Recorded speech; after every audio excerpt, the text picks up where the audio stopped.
Bom, o nosso vídeo de hoje, nós vamos tratar de uma das curas de Jesus, uma das curas importantíssimas. Jesus, quando aqui esteve conosco, há mais de 2000 anos atrás, não só pregou o evangelho, né, de amor, como realizou várias curas. E uma delas fez muito sucesso, que é a cura do cego de Jericó. Consta na narrativa bíblica que esse cego de Jericó havia nascido cego.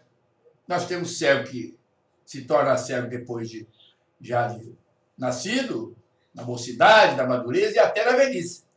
Mas temos aqueles que já nascem com essa deficiência física. E o cego Bartimeu, né, que morava na pequena vila de Jericó, havia nascido cego. Mas ele nasceu na época de Jesus. E como todos sabem, antes do nascimento de Jesus já era prevista a sua vinda, era prevista a sua presença entre os judeus. Corria o boato de que nasceria dentre o povo de Israel, o povo judeu, um profeta, um iluminado, um filho de Deus. E esse filho de Deus iria curar as mazelas das pessoas. Iria curar as doenças físicas e as doenças espirituais. E esse garoto cresceu com essa deficiência, muito chegado à sua mãe, e a sua mãe havia dito para ele, olha, o Messias já nasceu. E quando ele começar a fazer a sua pregação de amor, e começar a curar as pessoas, e passar pela vila de Jericó, você será curado por ele. E aquele companheiro, sem a visão, cresceu, se tornou uma criança forte, mas sem a vista, um rapaz até que atingiu os seus 30 anos, 31 anos, a mesma idade de Jesus. E ele então aguardava que Jesus fosse passar pela sua vila, pela vila de Jericó, a pequena cidadezinha de Jericó, para que ele fosse curado. Em determinada data, informaram, Jesus está pregando o evangelho e vai passar pela vila de Jericó no dia tal. Ele então falou com a sua mãe, e a mãe então falou, vou preparar você para receber Jesus. Então deu banho nele, naquele dia aprazado que Jesus passaria pela pequena cidade de Jericó, a mãe do cego, Bartimeu, deu banho, colocou a melhor roupa, né, botou perfume e disse uma série de palavras que ele teria que decorar para falar com Cristo. Né? Ó, você vai falar isso, eu sempre quis encontrar com o Senhor, papai, que negócio todo. E ele decorou várias frases lindíssimas para falar com Jesus quando estivesse frente a frente com o maior dispensador de bens eternos do mundo. O dia raiou e a mãe do cego de Jericó o colocou, botou uma cadeira logo na entrada da cidade, colocou uma cadeira, sentou, fez com que ele sentasse ali, aguarda que ele vai passar por aqui. Obrigatoriamente, ele terá que passar por aqui. E o cego ficou ali quietinho aguardando, mas ele não via ninguém, ele era cego. Né? Até que lá para as 10 horas da manhã, ele estava ali desde as 8, às 2 horas já aguardando, lá para as 10 horas da manhã ele ouviu barulho de pessoas se aproximando. Era uma pequena multidão. Com certeza, Jesus estava à frente daquela multidão. E estava. Ele então, o coração dele encheu-se de alegria, de entusiasmo, ele encheu o peito de ar e aguardou a presença do Cristo. Em dado momento, ele sentiu que Jesus estava frente a frente com ele. Porque ele foi envolvido por um clima maravilhoso. Era como se ele estivesse fora do ar, estivesse fora do chão. Se sentiu suspenso, cheio de felicidade. E realmente Jesus estava frente a frente com ele, cara a cara. E aí ele teria que dizer aquelas palavras lindas que a mãe dele havia ensinado, mas ele ficou mudo, não disse nada. Aí eu pergunto a vocês que vão ouvir esse vídeo, né? A cura do cego de Jericó. Você teria condições de falar alguma coisa? Eu, sinceramente, confesso para vocês que eu ficaria mudo também. Frente a frente com Jesus. Frente a frente com o maior dispensador de bens eternos do mundo, Jesus. Ficamos mudos. E ele ficou mudo. E aí aconteceu um milagre, se é que existe um milagre. Jesus tomou a iniciativa. e fez uma pergunta histórica para aquele cego. Há mais de 2000 anos atrás. Jesus pergunta àquele cego ali, à sua frente, querendo a cura material. O que queres que eu faça? Perguntou Jesus. O que queres que eu faça? Ele então acordou daquela mudez, daquela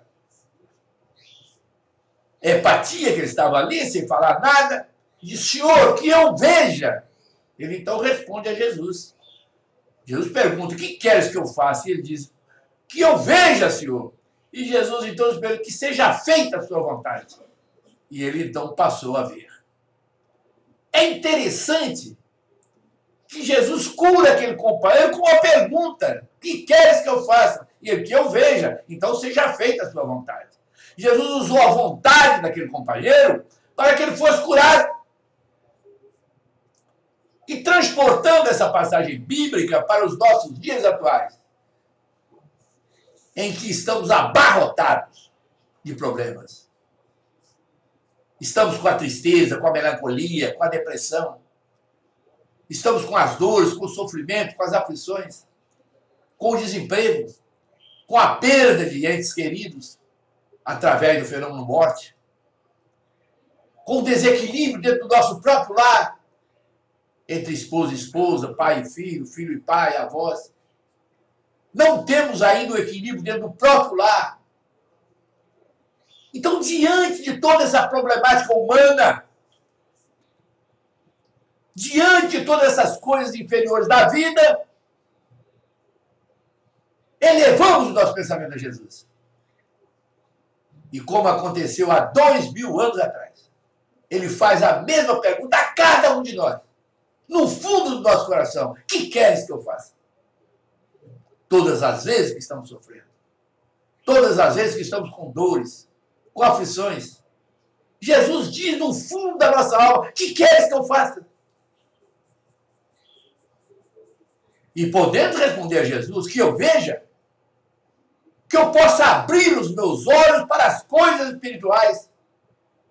Porque abrindo os meus olhos para as coisas espirituais, eu vou abandonar as coisas inferiores da vida.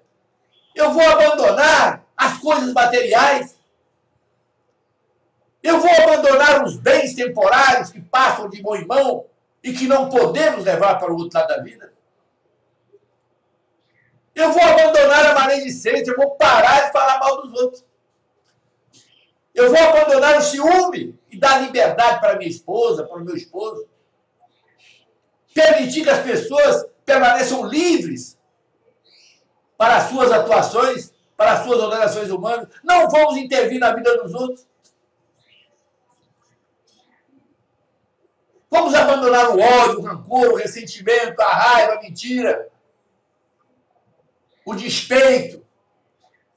Vamos abandonar a maldade, a crueldade, a perversidade, o autoritarismo, a prepotência.